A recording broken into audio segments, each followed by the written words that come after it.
My name is Matthew Hogan. If you know me by name and are watching this, then you know me as a local to either the Buffalo or, since 2019, Boston fighting game communities. My tag in the FGC is MonkeyBizness, and if you know me by that name, then you may know me as a commentator, content creator, competitor, editor, or streamer. It takes a lot of love to want to be all of those things in the FGC, but I insist that I am trying to be great at all of them.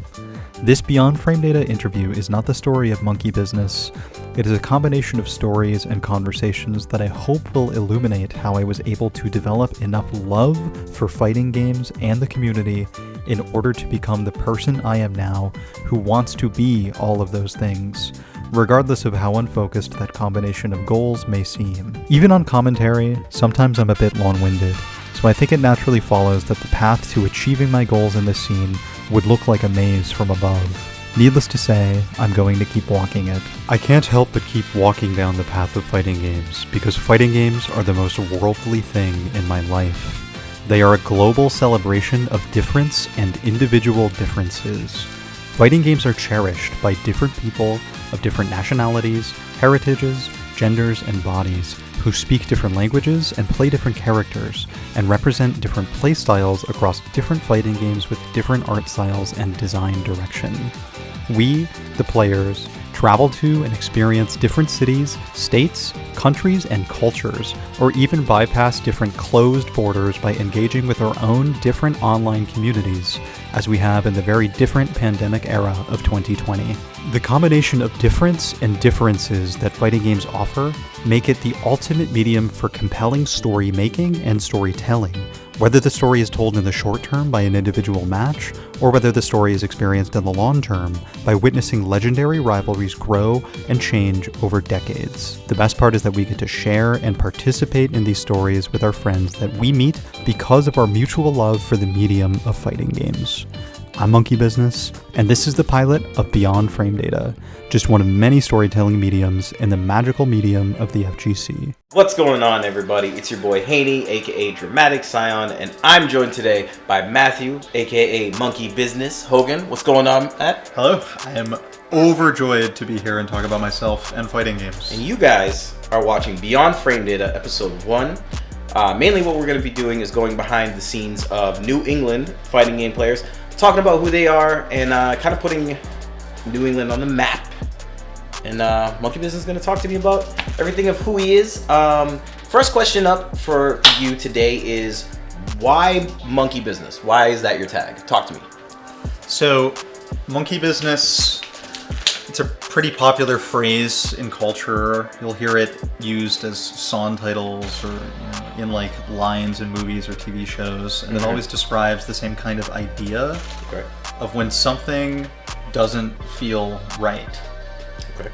And what better phrase could there be for the feeling that I'm trying to give to every single opponent?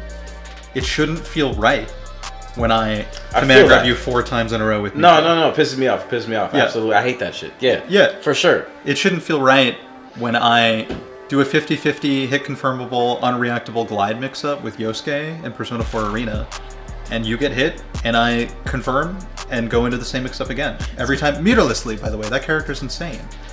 The MonkeyBizness actually was sent to me in a piece of hate mail that I got while playing Persona 4 Arena on Ultimax. Someone actually said, hold on, wait a minute. Okay, so, well, that's awesome, because that exposes the fact that you played Persona 4. Shout out to that game. Yeah, but, big shout out. Hold on. Someone sent hate mail that said MonkeyBizness instead of, like, fuck you or something? That's hilarious. All right, I can maybe lie a little less on that. Okay, talk to me. It was, you jump around the screen like a, bleep expletive monkey. Oh. And so from there, I'm like, okay, there's the idea. That's MonkeyBizness. Yeah. Okay, that's cool. Also, monkeys are hilarious animals that kind of just do what they want. Yeah. They're like almost human. I like it. And like the process of like fighting game playing is so like instinctual. Dope. I don't like use words or anything when I'm thinking and playing. I just know like what I want to do, and that's kind of like a monkey state of mind. Talking about what you want to do. Yeah, exactly. You play Street Fighter 5. This guy plays Street Fighter 5 and Guilty Gear, right? And Mortal Kombat. I feel like I always forget the Mortal Kombat aspect, but you do play Mortal Kombat. I do see the results. You do play Mortal Kombat. Talk to me a little bit about where you come from originally, and like the whole why Street Fighter and why Guilty Gear. Go ahead. Okay, so fighting games started for me as something to watch on YouTube when I realized I needed help playing Mortal Kombat 9 online. How old were you? I was 13, going on 14. 22 now in 2020. Ladies and gentlemen of the audience, damn. Yeah, Okay. so that game came out 2011. I was born in 97, so actually, I think I was 14 because that game came out in April. So, Yeah, it was 2011. yeah. I needed help. I was losing. I had negative win rate. I was upset. I grew up playing Smash Melee with like my friends when we were really young. We would do like first to one tournaments and stuff. Bring us back to Melee. Flashback. And so like playing that with like my older brother or my younger brother, I got so accustomed to just winning. And so like I was just insulted by MK9 online. A netcode that's so horrible. And when I realized I was just bad, I looked up how to play. Question: you just mentioned that you had brothers. Yeah. So did all of them? Did you grow up in a family of gamers? Yeah. So that's really essential to my whole life. If there were a game between the years of like 1998 and 2004 that didn't have multiplayer, it could just go to hell in my house. I didn't give a I didn't care. Single player was trash, right? Yeah, single player was trash. Yeah, so that's like me. Yeah, whether it was Smash Melee or Mario Party or NBA Street V2, like my brothers and I were like going ham on these GameCube controllers. Who was the best of the three? Be honest.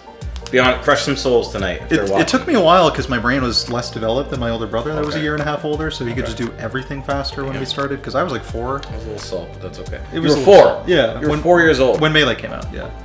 Oh, damn. Okay. You're playing the game at 4 years old. Yeah. You just discovered my feet at 4. That's yeah. wild. Okay, cool. You know, playing the game right, it was kind of just pressing A and B. But whatever. Mostly B for some reason. Yeah. Everybody did the special moves first. Yeah. Everybody did the special moves first. I did Psycho Crusher first, and I thought that was God. All right. When I found that I could change Mario's color by hitting like Y or X, those buttons were like unknown to me. It blew my mind. That was it. I was a blue and red Mario for life at that point. Not red and blue. You know blue and red? No, blue and red. Yeah. That's sick. So yeah. Mortal Kombat. Once I realized I needed help. There was a big VOD upload from Final Round 2011 posted by Medina for Life, who streamed the event. Medina for Life. Shout out to Medina for Life. Yeah, big shout outs. I don't know where he is now, but he was active in the Chicago FGC back then, along with like Delaroch and like the GGA scene. He was around at all the UFGTs when those were going down. And Medina I found through this YouTube page website called like Next Gen Tactics that was like shooter videos that like I watched back when I competed in shooters way before fighting games. Wow. So you're from New York then? You're from upstate New York? Yeah, Buffalo, yeah. Buffalo, New York all the way to New England, so welcome. Okay, cool. Yep. So I find that content, it helps me level up, and I keep playing mostly Mortal Kombat until 2013. Injustice 1 comes out, and I'm playing online, you know, awful netcode, still having the time of my life. Lex Luthor. Shazam. Man, I think had like the best jump. Jump 3? Yeah. Oh my god, yeah, Jump 3, yeah. Fucking axe was OD. And just activate armor at a command. I remember that. Okay, Luthor. Yeah. On in the missiles. He had like low-key hidden missiles too. Yeah, exactly. Sick. And they were unblockable. So he was just a blast, and I didn't find much competition for him offline until Rumble in the Tundra 2014. Injustice 1 was kind of not very alive in the Western New York region by 2014, but that was the first major in my region where I was like aware of it, because someone who I played online from Ohio just asked me when I said I was from Buffalo, "Oh, do you know about the Buffalo fighting game community?" And I said, "No." He linked me to the Facebook page off the Test Your Might forums, and then there you go, welcome back. I'm like, you're in. I'm in. Yeah, there's people that are playing fighting games. A new Blaze Blue was just coming out, and you were hooked. Yeah. It's kind of like a bug, right? Like you catch the FGC bug, even if you want to take a break. Yeah. I think you told me before, like, you're like, all right, look, I'm going to take a break from fighting games. You went on Twitter. And there you are. I was like, there you are, you're back in the scene. That's awesome. Yeah, there's no escape, and I never really want one. The feeling when I first like walked in to the local venue in Buffalo was like nothing else. It was the Golf Dome, which was this big, like, expansive single room, completely filled with setups, so people playing like everything. Tekken Tag 2 was the 3D game at the time. I had no idea how to play, but the first time I walked in, I had like a couple bucks. Oh my, Tekken Tag Tournament 2 was hilarious. Like, the endings were dumb. Like, I remember the Nina and Anna ending where she went for like the handshake and she pulled back and did like a psych, and I was like, oh my god. And also the Jax. Jax out here doing the Russian stomp. That was kind of cool. Yeah. That stuff, yeah. Bomb. I knew nothing about Tekken Tag 2, but they were running a $1 tournament that day, and just out of like the excitement of first being at locals for the first time trying to meet people, I entered. I had only played like Solo King in Tekken Revolution. Yeah. And so I had no second character. I just picked Armor King, got washed 0-2. Brought my own controller though, so I was already a step ahead of most people when they show up at first. No one knows that usually, yeah. Yeah. You were prepared. I was prepared, yeah. That was good. Moving on, because you do play Street Fighter. Yeah. I want to get into that. I want to delve into your Street Fighter completely. You play... Grapplers. The character. Rainbow Mika. Rainbow Mika, ladies and gentlemen. So you knew this was coming. Why do you play Mika? Because Mika, much like what I described earlier, the process of making the game about what I want to do, she does that to the most intense extreme of anyone in that whole cast. What is it you like to do? What is the funnest thing you can do in Street Fighter that you like? Turn everything on the screen into a tech demo of my own tech. So effectively making it a one-player game. One-player game, yeah. But as you know, like the path to getting to the one-player game is also fun for me. Oh, you like the journey. Yeah, so the journey, the journey is pretty quick sometimes. Sometimes it's just a stand medium punch, EXP, hit confirm. Sometimes it's jump in. More often it's a body splash. Look out for that one. Make the anti-air whiff. You did that one time? You did. Oh my god, missed flash kick. Threw a controller at you. Yeah. All right. Yeah, I remember that. That was cool. Bait the flash kick, full punish. Corner carry, yeah. Nice. So, looping command grabs, kind of shocking people with how willing I am to take the same risk over and over. I really like to take advantage of like defensive tendencies. Conditioning doesn't mean anything to you. Yeah. Batman shampoo, but no conditioner. Yeah. You'll see pretty frequently that from my round start options, you can understand me as a human being. My round start options are sweep, double dash command grab. Yeah, I think I commentated the double dash command grab. Yeah. Got off the mic. Heavy shooting peach across the screen. I'm trying to instantly get the ball rolling, the avalanche. In the conversation, you're trying to say, this is what I'm capable of doing. Yeah. And I'm not afraid to do it. So this way your opponent is looking out for something. So when you chill out and don't do it as much, they're looking for something that isn't going to happen. And I like it. That can break them down, really. I likes it. Street Fighter being a game that's so like focused on the ground game and grounded normals, when you show to somebody that you can like break past that and make it about only what comes next after a command grab, it's a powerful wound to inflict, like a really damaging one. And knowing that, like, in Street Fighter in particular, as compared to anime games or other games, people stay on the ground more, command grabs become even more effective. Yeah. So this is a pretty natural transition then to talking about why I play Sin and Guilty Gear. Ooh. I want to get into Guilty Gear in a second. I do want to talk about Street Fighter because essentially you now have something that I want to get into where you've played both the Buffalo scene and the Boston scene, That's right, yeah. I'm gonna start some damage here. Okay, the Buffalo scene. How do they compare to the Boston scene in terms of everything? In terms of like play styles, do you notice a play style difference even, or is that a thing, or do they play the same? I think it's and skill wise too. It's pretty hard to track play style because again I'm too selfish. You don't care enough. Yeah, Cool. it's amazing to me to see like how different the results of the same match between the same players can be. So like people can change their playstyle given like one match to the next, or like one failed set to another. And sometimes going from like 1 week to the next, you can anticipate how somebody will change how they play you next. Yeah. And then change your style as well, and then make them think that what they changed was ineffective when you changed in advance. You know, that's kind of like why conditioning is a cycle that can go on forever. Yeah. Which is why it's sometimes better to ignore it and just run your literal tech. Throw the mind game out the window. I feel you. Throw it out. Just play the set play. Cool. Okay. Yeah. That being said, are there any Buffalo players you want to shout outs to real quick, and any players in Boston you feel that was really fun to play against? Okay. Yeah. One of my favorite players. Yeah. I'm gonna do that question out of order. So do it. One player that comes to my mind instantly when I think of fun to play against is Havoc, the Laura player from Boston. All right, Matthew Williams. Okay, I see you. Laura Havoc. A fellow Matthew as well, and he... Matthew's out here playing command grab characters, I swear. There's got to be a correlation there. All right. He'll openly admit that in bracket, I am his kryptonite. It's never gone his way. And when we most recently played on stream, even despite having close casuals, he got washed. But he's really fun to play because when we play offline casuals, we break down everything.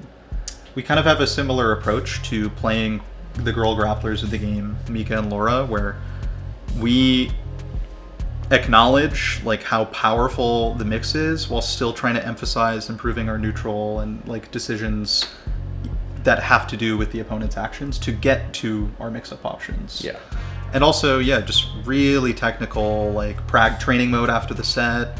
He and I have had a blast learning with each other. Shout out to Havoc. All right. Okay, cool. Anybody else? Or I think when I have had close sets with the old Snapper Ross, Andre, it's been like real hard racers for the crowd. For me, I don't know for him. I didn't check his pulse or anything, but when I did beat him once, and it was like this crazy last round situation where he did Wake Up Reflector.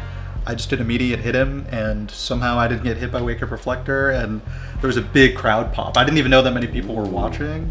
That was one of the wins that kind of showed me that like, oh, you can do it. Yeah, like, I had already won one of the weeklies in the scene before then. Nice. But that was the first like top 3, top 4 like player I beat convincingly that set. And then in grand finals he reset and beat me 3-2 in the last set. Shout out to Andre, man. Good stuff. Yeah, he's really coming up. Yeah. Really as for Buffalo player shout outs, the first player, to reference that first time I went to a Buffalo local earlier, the first player I met was Fred No One Man Sales, who brought me in right away, found me at the entrance with my friend Dante. He's another player like me who plays almost everything. He has a son now, young Leon, who's going to be a fighting prodigy someday.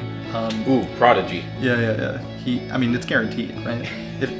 If your father likes fighting games that much, I feel like that I'm the only person that doesn't want like a son. To like play if I have games? A kid, I want a daughter. Like because if I have a son, I'm gonna pull like the old Heihachi and just toss that motherfucker over the. No, I'm kidding. Well, that'll make them way stronger. If it's anything like Kazuya. I don't want that. No, I don't.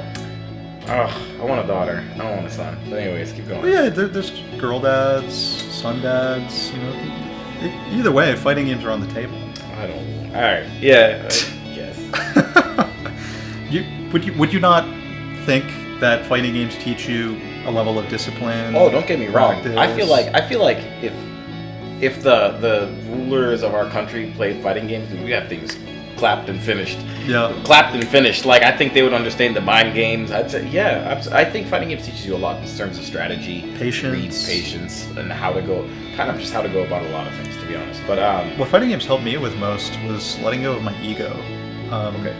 When I played team games in the past, shooters, I did a lot of Halo Reach, Call of Duty, MLG game battles. Think you can ever go back to playing a team game after playing a fighting game? I could not. I straight up could not go back to playing a team game. Really? And not in the like elitist, other people will let me down, blah blah blah, kind of way. I'm the same way. Yeah, but just in the sense that like you can never really predict what a teammate will do, or I guess the amount of factors that go into a team-based game becomes so far out of your control. Okay. With a fighting game match being just 1 versus 1, or one character on the screen versus another character on the screen, I'm not going to omit Smash Doubles or Street Fighter X Tekken from being fighting games. First of all, Street Fighter X Tekken had a good idea. Okay, that's going to give me a lot of hate. Street Fighter X Tekken had a great... The 2v2 is amazing, and it's so funny. Like, I've seen sometimes where like Mike Ross and Combo Fiend were playing, and like they'll tag each other in but not tell each other. Like, it's like, it's a blast. Bro, I wasn't ready for that tag. But I think that idea was good. The concept kind of failed when it came out, but I wish games were like that. I wish they did things like that more. Yeah. If Mortal Kombat 9 didn't have a tag mode, I don't think I would have been able to help make like a scene in my school as a kid. Because having like 4 people playing at once brought everybody interested. Everybody. Yeah. Which is something I kind of really want to run at our weeklies. Just kind of shouting out the BP really quick. Yeah. I've noticed like it gets, in my opinion, this is what I wanted. It was getting clicky, and I wanted, for example, I was talking to Lucky D. Shout outs to Lucky D, by the way. Mm-hmm. I wanted to do like 2v2s, because in like Japan, in Topanga, they do like 2v2s where like pair 2 people up, go against another 2. Like, and it didn't have to be like the 2 strongest players. It could be like the strongest player and like another player that's coming up or something, and it'd be fun. It was just like, this is how you learn about each other, and like you gas your team up and things like that. I thought it'd be really cool. But shifting gears, because I really want to get into your other game, because this is one of your other main games that you play, and I think your characters are a little different, so I want you to talk to me about that. MonkeyBizness plays Guilty Gear, Exerd, Rev 2, and you play... Sinkisk. Why? At first it was a very simple reason. Picking him up, he was the new character when Exerd came out. I unlocked him, I was able to bypass some of the other people in my scene's legacy knowledge by playing the new character, and also help them out by playing the new characters. I felt at the time that if I wasn't going to be like strong in the game, at least I would play somebody that nobody else was playing. You try to defeat legacy play. Yeah, that too. And forget legacy play. What made me stick with him for the 6 years that Exerd has been out. It's been out for a bit. 2014, 2020, yeah. Wild. Okay. Is the fact that he is containment. The strongest and least committal neutral options of any character I've ever played in a game. I mean, there couldn't be less of a commitment for anything he does, because anything he does is cancelable into another thing. And it's never any just one thing it's cancelable into. You can go to hop, you can go to slide, you can go to a poke, a fireball super if you have meter. And that kind of freeform feeling that can give you, canceling anything into anything so long as you have food. Yeah, it just makes you feel superior. Free, liberated. I love it. I love options. Right. Holy hell. Options. Holy hell, I love options. Every good Fox player. and Melee. If you're a competitor, you know how to recognize when you just have more options. And that's what drawn me to Sin since day one. There you go. Of playing him. Who's your favorite Guilty Gear player? You can say you. You can be like me. It's not me, like, but I'm the greatest. I'm a descendant of my favorite player. Ooh, wait, what? Okay. Not by heritage. Oh. Just by absorption. Bloodline ability. Yeah, I watched a lot of Machabo. Like Kiki. I'm not Japanese, but he was my favorite when he played Sin. Shout outs to Machabo, man. He's also my favorite player. Right here. Yeah. That's my boy. That's right Nikali there. in Street Fighter 5. No, I don't even care about his Nikali. I think his Nikali's... I love his daringness after a block string with Nikali, but oh my god, when I watched him at EVO 2007... 16, you're right. No, it might have been 15, actually. Is it 15 or... I know, whichever the one he won was freaking clean. Yep. I knew before top 8, even before Sunday, I just watched him play and I'm like, he's gonna win. Yeah. And it was, and I wasn't so heavy into Guilty Gear yet. I was into the older Guilty Gears, but when I just watched his Sin, I'm like, he's gonna win. He's playing. The opponents that he was beating, by the way, are no slouches, but he's doing it 3-0, 3-0, 3-0, 3-0. It's just too difficult for him to make a mistake at his level of experience. 99% arcade win rate, all that, yeah. What was that? Repeat that? He had like a 98, 99% arcade win rate in Japan, the strongest Guilty Gear region. How do you... What? He's that good, yeah. How do you get that? Do you like rage quit when you're about to lose to not get your win rate? You can't take your quarter out of the machine, or your yen rather. That is true. Yeah. So I think he just wins, or other people. Or he like chooses his opponents.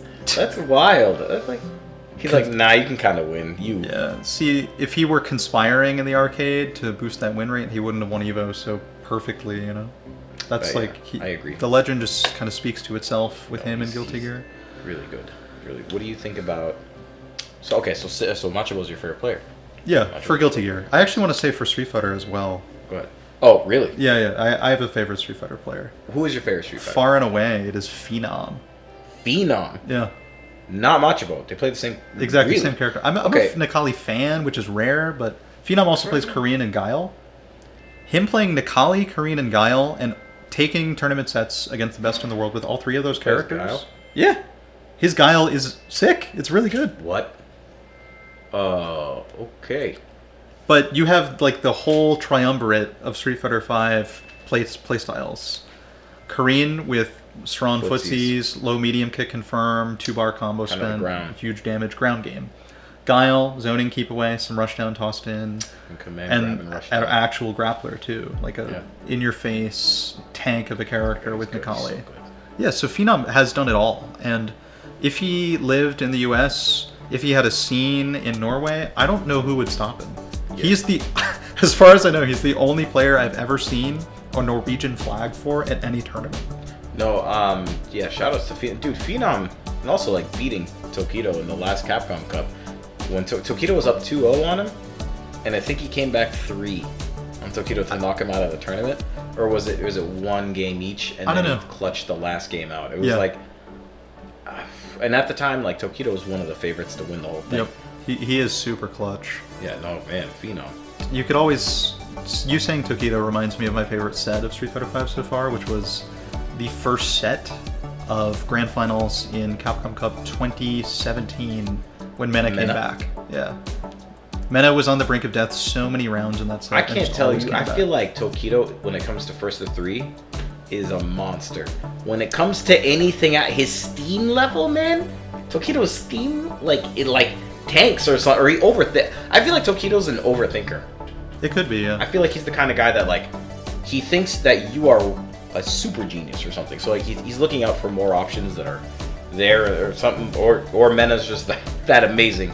Mena, that's good.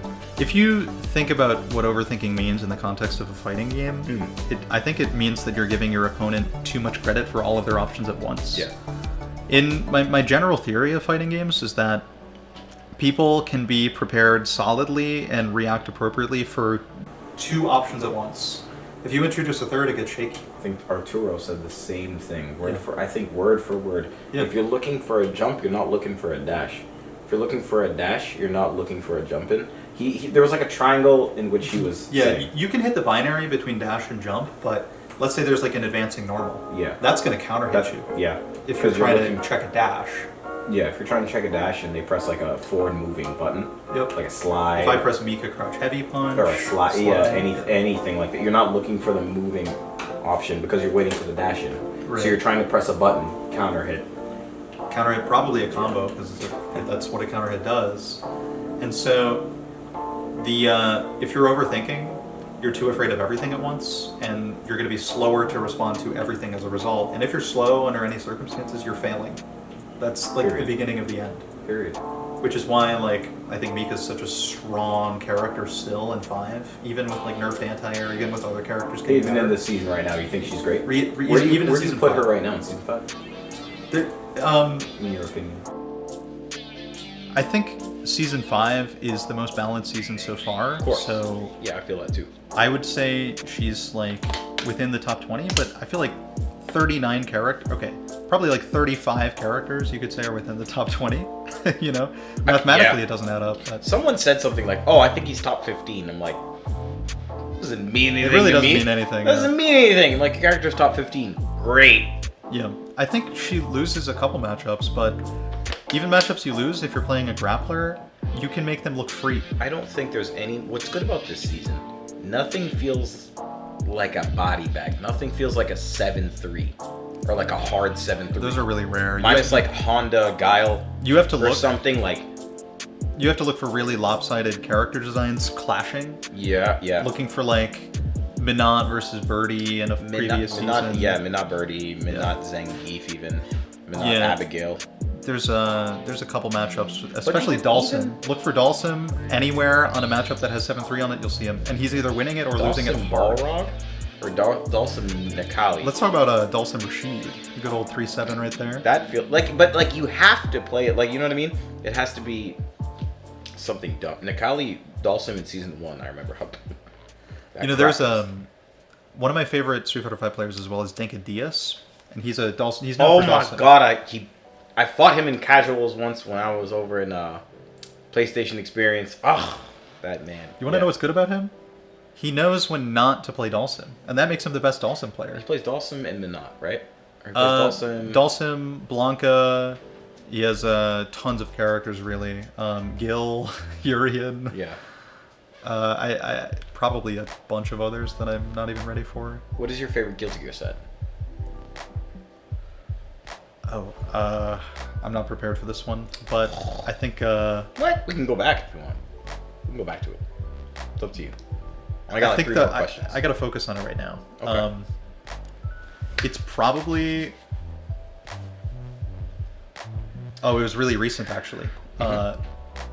GC Yoshi playing Bedman in 2020. Wow. Frosty Faustings. That is a name that I haven't heard of in a while. That's my man Sentinel kick. That's my man Sentinel field goal kick. Hang on.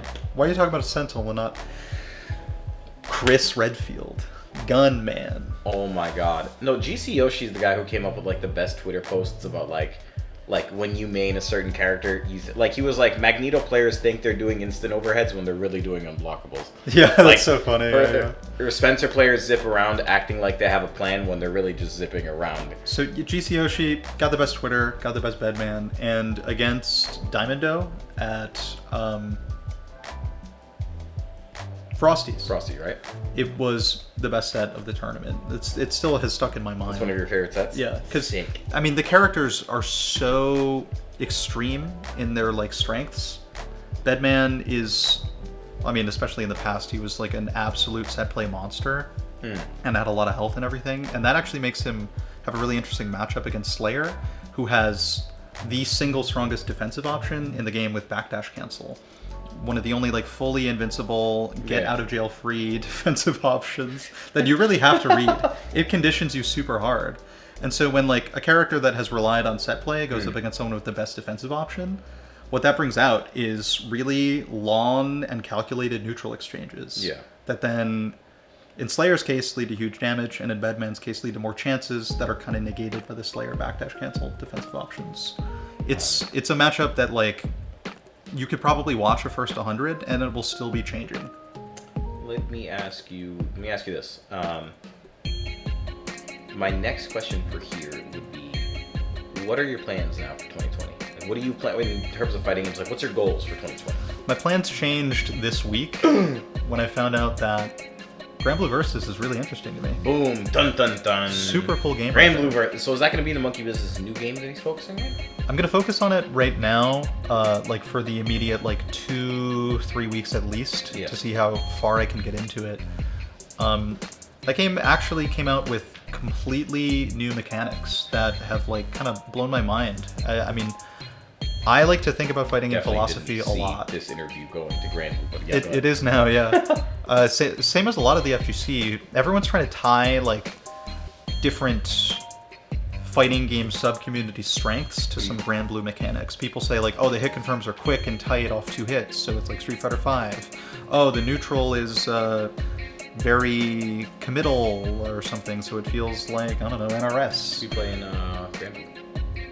I don't know yet, but I've labbed a lot of Zeta, and I found her incredibly hard. Definitely also looking at Ladiva for Man, making the game house. about All you Ladiva players, I don't even care if you're from Boston. You're done. I can't wait till you guys are figured out. It can't happen. See, that's what a command grab does. No matter what you think, can't be figured out because it's just there. That's your mantra? It's my mantra, yeah. Because at least regarding command grabs, because once someone has an untechable grab in a game where most characters' grabs are techable, yeah, it's a completely new level of mix-up option. It's like nothing else. The respect that demands, instead of like teching, you now have to like start backdashing and jumping and getting yourself opened up for completely different reasons. Okay. That's devastating. Now I'm gonna leave this off a couple more. That is devastating. Yeah. That is. I actually didn't even think anybody was gonna talk about command grabs as a mantra. That's awesome. That's awesome. I love it. I like to know that you have a philosophy behind it. That's really cool. Mike, do you have any opponents right now that you feel like you really want to play against? So, jokingly, I do have some new ones. I have been talking recently about wanting to play Hawaiian Shirtman with him not playing the Clown Deku costume, which kind of obscures the difference between old and young Deku. Popularity has shot way up. Shout outs to Hawaiian Shirt. It was amazing to see him at the LCQ. He beat Prototype. Yeah, Prototype. What? Is not a slouch. We know. No, Prototype he's not a slouch. beat Punk. One of the best. What did he? Yeah, he beat Punk. He was an Alex player, right? Alex, yeah. Either 2018 it was. I watched it live. All right. So yeah, like then Prototype, was looking like Hawaiian Shirtman's hitbox. Just he got beat up. Shout out to my couch. Yeah. Cool. Okay, so Hawaiian Shirtman. Yeah. Ooh, that's your guy you're taking to the mat. Yeah, him and I think I want to play Cheesy T's Laura. He's a Buffalo player. I was in Buffalo last week for a tournament called TFGT. You were there last week? Yeah. Last weekend. And I have a lot of experience in the matchup. I play Havoc here, I played Cheesy T in the past, and get Laura. Yeah, I understand the character so well, which is why it was so frustrating when I played against Cheesy T in loser semis, first to 2. And I feel like I didn't even play him because I got washed so fast that the commentators couldn't even start like producing a thought of analysis. He played against the Laura here, defeated the Laura here, went home, and then got washed by the Laura there. That's interesting. Yeah, and Cheesy T is decently established both as a streamer and as a competitor. He got second at NEC, losing only to Lud. But like, I know for a fact that our match should have been more hype than it was. So as soon as possible, I will make sure I make it far enough in any bracket that he's in to play him again, to show not just him that we can play a better set, not just me, but also the spectators that were so hyped for me to get to lose the semis and then instantly watch me get eliminated without even blinking. Wow. Okay, so you hear that. He's coming for you. Hawaiian Shirtman, he's coming for you. I hope so. I want you to leave. Now, this is my favorite part of the segment. Okay, we're gonna leave off with any final words you want to say to the segment in terms of like besides. I know we talked about your mantra and your philosophy. Anything else you want to leave off with? Anything we can learn about Monkey Business right now before we say our peace outs? Yeah. So about me.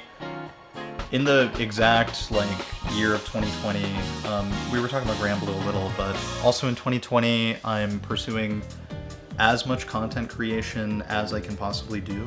Yeah, no doubt, man, no doubt. I'm telling you, we need to bust out more stuff for New England, and that's awesome that you're going to be part of the forefront of that. And content creation, not just for something to be passively consumed and clicked on and then forgotten about. Aggressive. Yeah. I'm trying to be aggressive with think pieces, things that expose personalities and individuals that aren't on most of people's radar right now. And there's the fighting game community is the most interesting thing I've been a part of in my life. It's bizarre what we do, really. The fact that it's found itself to be sustainable for so many different cities and so many different scenes and people and types of people is incredible. And one of the reasons that I'm doing so much content creation this year is, you know, in the era of esports and commodification, there's always this like ticking little bit of anxiety that the fighting game community may one day like change. No, so it might be must be like a librarian. Drastically different. And so like what content creation does as well, you like you said, preserves. You can kind of see yourself just becoming a scribe when you like make content and videos or document a tournament, because time will pass. Scribe. Yeah, I like it. Absolutely. Time will pass, and people will be so like nostalgic to watch the footage you have of events back then. Yeah. That's why this is important. Yeah. Well, thank you so much, Monkey Business, for being here. Come here. Yeah. Thank you so much for coming through. Everybody, ladies and gentlemen, that has been episode 1 of Beyond Frame Data with Matthew, Monkey Business, Hogan, the Mika extraordinaire, the Sin Kisuke extraordinaire of Boston. Thank you guys, and peace out. Get the hell out of here. Peace out. Can I do a closing message? Actually? I suppose. All right. Go ahead. So, closing on content. Make content, engage with content, because content is what brought me to the FGC. Without those random YouTube uploads, I don't know where I'd be right now in this moment. Boom. You know, put it out there. Someone will watch it. Someone will find it. Someone might even find it amazing. Bam. Just do it. Just do it. From the monkey himself, the ape escape, the business. All right. Peace out, guys. Thank you. This is where we play the elevator music.